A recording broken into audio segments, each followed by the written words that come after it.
Welcome to the Raven Knoll Show. I'm your host, Raven C. Knoll. I'm a wife, mother, counselor, mindset coach, and speaker, helping you win from within.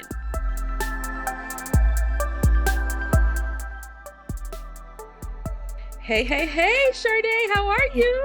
Hey girl, hey, I'm good. How are you? I'm good. Thank you so much for joining me today. I am so excited to have you on the show. I am so excited to be here. Like when you reached out, I was like, oh yes, I went and I was like, this is my thing. I'm here for all of this. I've been able to kind of catch up on who you are and read, your bio and all that good stuff. But I want you to be able to tell the audience who you are. So give us a little bit of an introduction to you. Got you. Okay, so I'm Shardae. In case this is your first time meeting me, I live in Atlanta. I'm from Washington, D.C. I love God. I have a podcast called Save Girl Secrets. I really believe that truth and transparency is the key to transformation in your relationship with God. And I'm also a faith fluencer, so an influencer in the Christian and faith-based space online. And I am married. I'll be married for 2 years in December, which is great. And I am in a leadership position at a very large ministry. So that's a bit about me. Awesome. So tell me, how did you get to the point of having an understanding or a foundation of truth and transparency is kind of the key to your relationship with God? I remember when I first moved to Atlanta, I literally moved here with almost like nothing. Like I moved here with what I could fit in my car. And I was working, didn't have like a good friend base yet. And I started really like deepening my relationship with God. And I remember in prayer one day, it was almost like God was kind of like, I can't help what you won't admit hurts. And the analogy that he gave me was like, if you walk into an emergency room in a hospital and you're sitting there and something's clearly wrong with you and the doctor's like, what's going on? What's wrong? What are you in for? And you're like, nothing. I'm fine. And God said, a lot of times when you come to me, that's how you're coming to me. You're coming to me like everything is fine, and it's not. And he was like, I am a gentleman. I can only help where you say like, this is where I'm at. This is what's going on. And so I realized that being honest with God is the first step to allowing him really heal you in the areas you need to be healed in. So you can be transformed and then go out and help heal others, because healed people heal people. So. Yeah, I love that. So for you specifically, what was the journey for you to kind of unravel that vulnerability with God? So I know that even though he's like, hey, if you come to a hospital, if something's wrong, you tell them nothing's wrong. They can't help you. But where did the inner strength come from to be vulnerable, to be open, to say, okay, something is hurting? Where does that come from for you? I think initially it came from not being able to be vulnerable with anybody else. Okay. I think that as women, we all go through things where you may be in a space where you're ashamed or you have guilt, or there are things going on within you where you don't feel like offloading on your friend, on your mom, on your spouse, on your significant other. And God is your only outlet. And I think for me, I got to the space of vulnerability by being put in situations where I didn't feel safe enough to be vulnerable with anybody else. I didn't feel like I can take this to somebody and they can see me in a way that won't change after I offload this. Yeah. And that ignited a vulnerability in me to be able to go to God and say, God, I know you know. So there's nothing I can tell you that is going to shock you about me. So let me talk to you about this. And I think that in practicing that in those scenarios and situations, I've gotten to a space now where, I have a spouse who I can offload on if I need to and be vulnerable with if I need to, but God is the first person. Yeah. He's the first person that I can go to and say, God, I feel like this.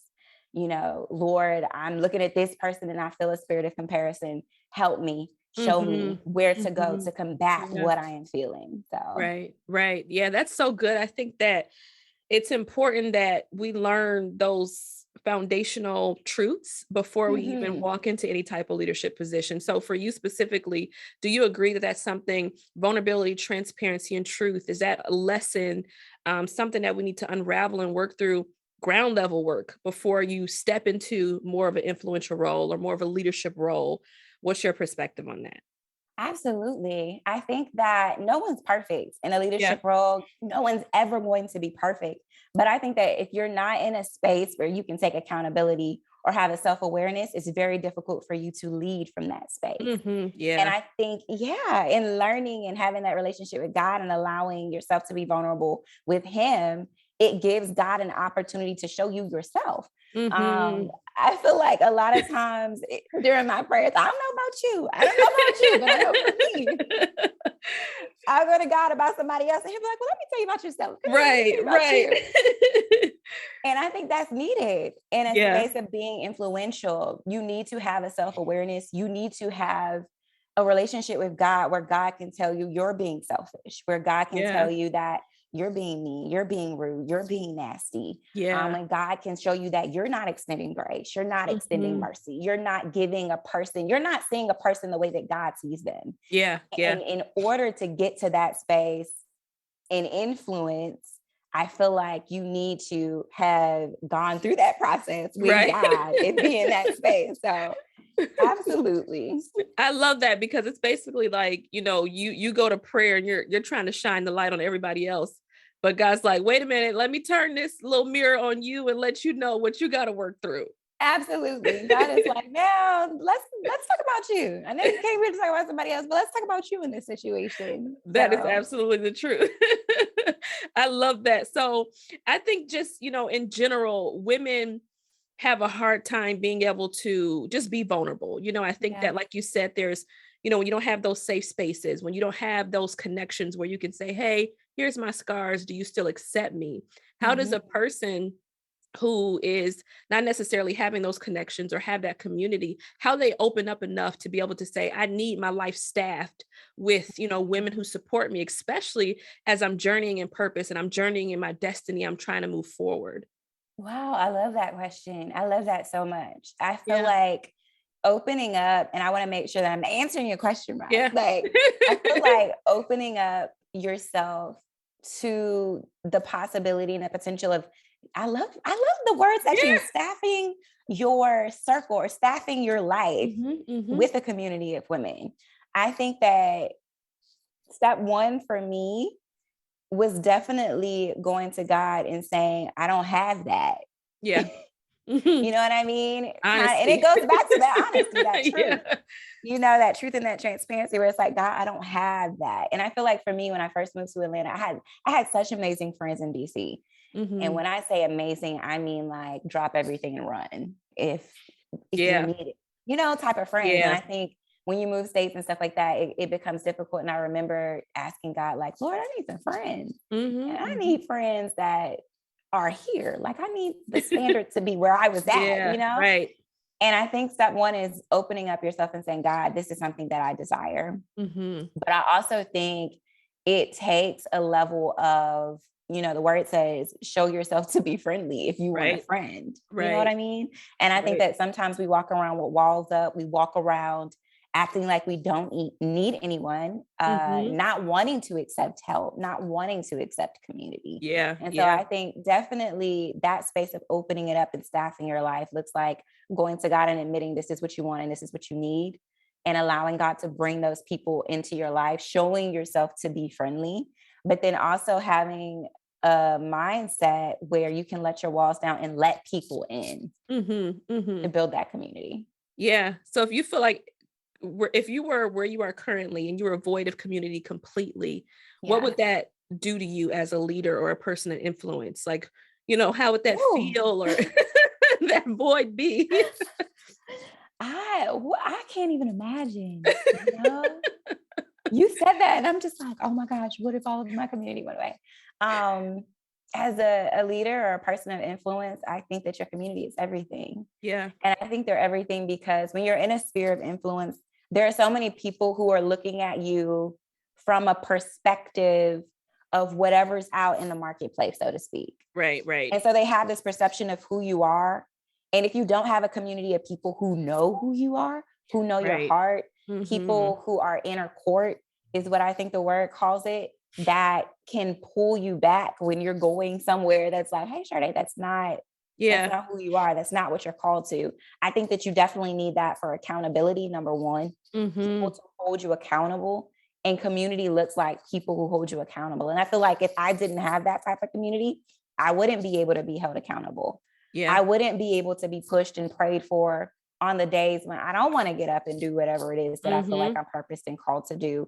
Having real friends, and I love talking about friendships in a Christian and faith-based space, because friendships doesn't just mean taking pictures and looking cute on Instagram and then going out to Right. places and doing all the things. Right. Friendship looks like a person interceding on your behalf about things that you probably haven't even told them about. You know what Yeah. I mean?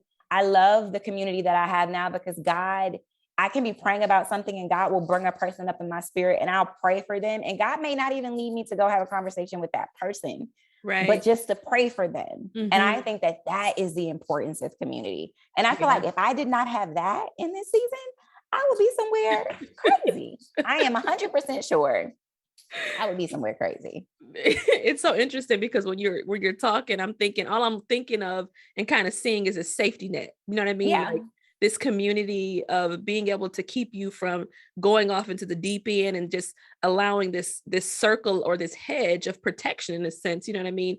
Being able to keep you in where you're supposed to go, focused, heart postured correctly. God Yeah. can speak to them on your behalf. Just a safety net. You know what I mean? I Yeah. think that that's extremely important. Yeah, the word Sure. says that two are better than one, that if you fall down by yourself, it's very hard. But when you Yeah. have somebody else there with you, they can lift you up.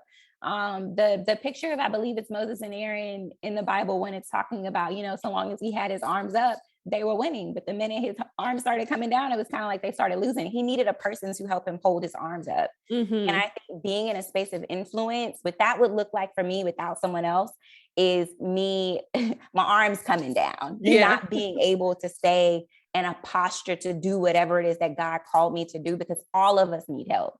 We Right. can't do it by Absolutely. ourselves. Yeah. Absolutely. So I even being able to speak to the woman who right now feels alone. You know what I mean? Like people battle loneliness, and you can be around people and still be alone. You know what I mean? I'm sure Yeah. people have seen that on the web and all those different things, but loneliness is not necessarily just being void of people. You can be around people and still be lonely. So someone who is kind of struggling with that, because I can imagine that if you are in leadership and you don't have those people around you, you don't have that community around you, how lonely that can be to have to pioneer or plow or build or whatever it is that you're doing, lead, influence, and be struggling with loneliness. If someone that's listening is struggling with that, what would you say to them to encourage them to come out of that? As you were talking, one of the first things that came up for me is, don't be weary in well doing. That's the first thing that came up for me. But the second thing was, a lot of times when God has us in a season where we're by ourselves and we don't have that community, it's because he's trying to solidify us in something that, if there are outside voices and outside forces, may not take root the way that God wants them to take root. I remember a season when I was growing in influence where I was very lonely, where I felt like I didn't really have any friends. No one really understood me. I felt like I was going in this direction. Everybody was like, "What are you doing, girl? I don't know. I don't know about that." And I was just like, God, I don't understand. It's so lonely. And it's so cliche to say, but you still have God. But in that season, it was like, I did still have God. And I tell this story on my podcast, which is called Save Girl Secrets, Once Upon a Time, when God first really started calling me into the purpose of like sharing the gospel and just doing different things. Okay. And I had a friend who wanted me to go to a secular concert or whatever. And I was like, I can't go. Da, da, da, da, da, da. Kind of read her up and down, like, I'm saved. I don't do that no more, type of a thing. And that was many years ago. That was almost 10 years ago now. And I said, if I were as mature as I was now, the way that conversation would have gone is, I'm not mature enough to go with you to where you're going, because what God is planting in me isn't rooted enough for me to go with you and still be who I'm called to be, where I'm going with you. Right. And for anybody who's in that lonely season, what I would tell you is that maybe this is the season where God is sowing and rooting something in you so deep that no matter where you go, no matter what situation you're put in, no matter what room you're put in, you are 100% sure of what God has called you to and what he's called you to do. And there's nobody that can sway you one way or another. That season of being alone with God is very intentional for that. So absolutely. I think that it's a season that I think a lot of people are familiar with, especially those that weren't necessarily grew up in church or grew up in the faith. And even if you did, and you necessarily didn't have the rootedness, you know what I mean? If Yeah. that's a word You of made being it able to, one. We're yeah, going to add it to the dictionary. there we go. The foundation of just your faith-based principles are not there. And God calls you into a lifestyle of sanctification, or a lifestyle of transformation, or a lifestyle, where he's calling you to go deeper with him. And I think it's that crossroads season where it's like, Yeah. okay, God, I want to be able to follow after you, and I want to pursue you, and I want all these things that you have for me and you're calling for me. But then you have this lifestyle that you lived prior to Yes. walking into, this new level of faith. And That part. it's like, oh my God, it's a tug of war. So for you, and, kind of sharing your story, what was that journey like for you to be able to make those hard decisions to say, you know what, I have to follow God, have to follow my conviction, and have to move forward with what I know I need to do? My journey was really interesting. I feel like God took me through a season of disconnecting from certain people and Okay. certain things. One of those things was my job. I worked in entertainment for a long time. I remember being a kid and I wanted to be on the radio. That was like my dream. Like, I want to be on the radio. And literally, like in college, started working for Radio One, their corporate headquarters. And from there, I started, contracting literally in college. I graduated, I already had a job there. And so I was in entertainment very young, Okay. very young. I'm talking 18 in the clubs, just entertainment. And I loved it.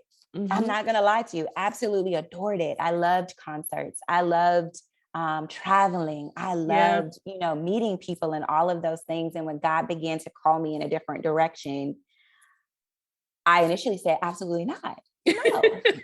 Kicked and screamed, no. Jesus, why would I do that? I'm doing exactly what I said I wanted to do from the time I was a kid. I'm living my dream. No, Don't you hate God. that? No.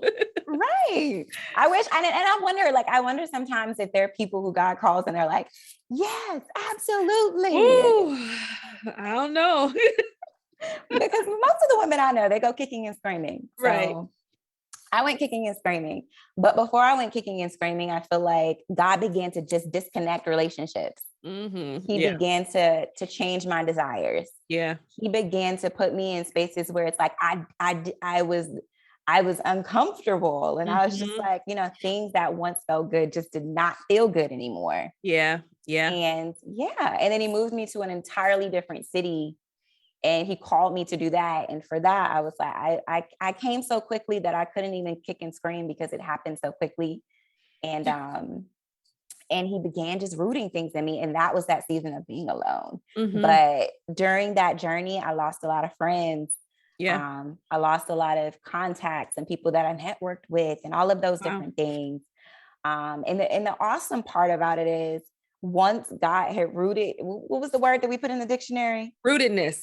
When my rootedness was done, the amazing thing about God is those friends and those relationships and those connections came back. Yeah. And they accepted who I was in this new season. Mm-hmm. And it was a beautiful thing. So that's beautiful. I know that, for some people, it can be a little difficult to be able to merge, but when you, it says something, and it speaks to something regarding obedience, because sometimes we don't always know what's on the other side of obeying God. And so we think that there's going to be such a great loss of things because what God may be calling us into. But then if we just obey him, we realize that he took us through, this path or this journey of self-discovery and transformation. But at the end of it, once you're strong enough, I can give you some things back. You know what I mean? Like, and sometimes we don't even realize that the reward of all of this, you're going to get what you've been asking for. You've been getting what you've been praying for, but you just don't see it yet. And so, yeah.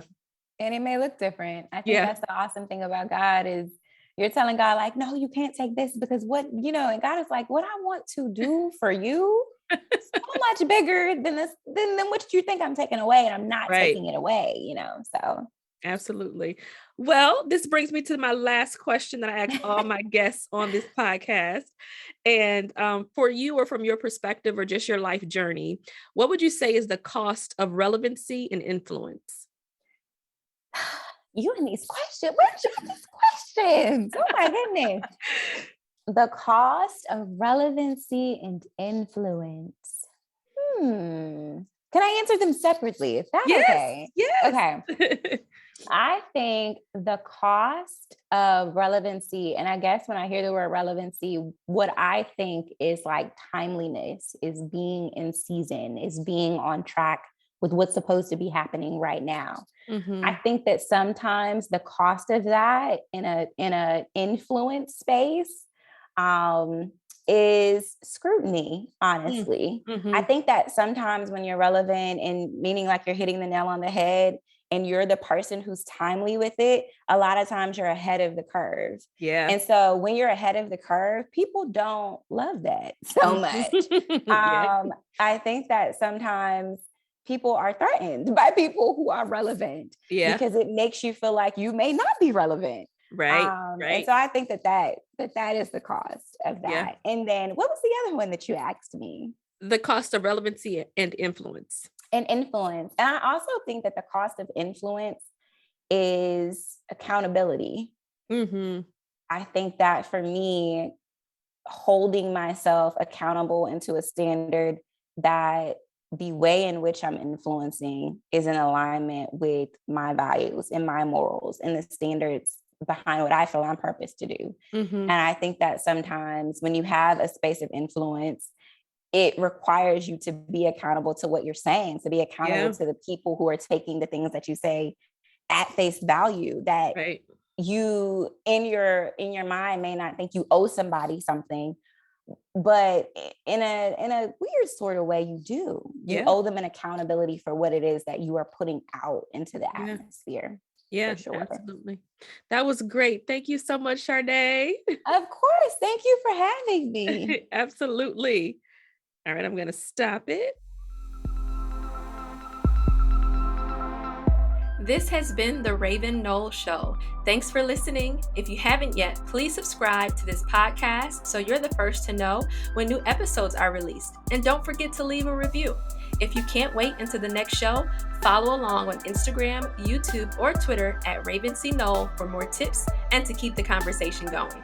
Go ahead and DM me on Instagram or take a screenshot of this podcast and share it to your IG stories. I want to know about your takeaways from the show. Don't forget to tag me and use the hashtag RCNPodSquad. Lastly, visit my website at ravencnoll.com and join my email list to get exclusive bonuses only for my email subscribers. Thanks again for rocking and rolling with me. I'll talk to you soon.